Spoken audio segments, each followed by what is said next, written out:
Латин әлифбасына күчү татар теленең үсешенә таба кытылгысыз адым. Әмма латин әлифбасы нигә кирәк?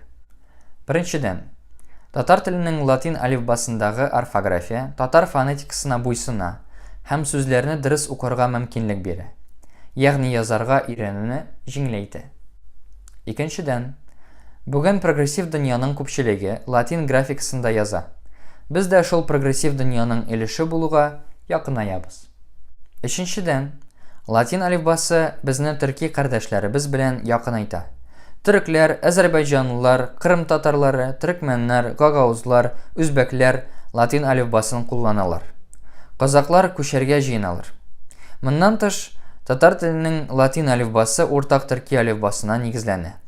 Ягъни башка төркиләргә дә ул аңлаешлы булачак. Һәм ахырда иң мөһимедер, латин әлифбасы татар теленең мәгълүмати технологияләр өлкәсенә керүне тизәйтә. Сез шрифтлар белән эшләгән дизайнер яисә программчы булсагыз, аны яхшы аңлыйсыздыр. Латин хәрефләре өчен башка хәрефләр белән чагыштырсак, күбрәк мөмкинлекләр тудырылган.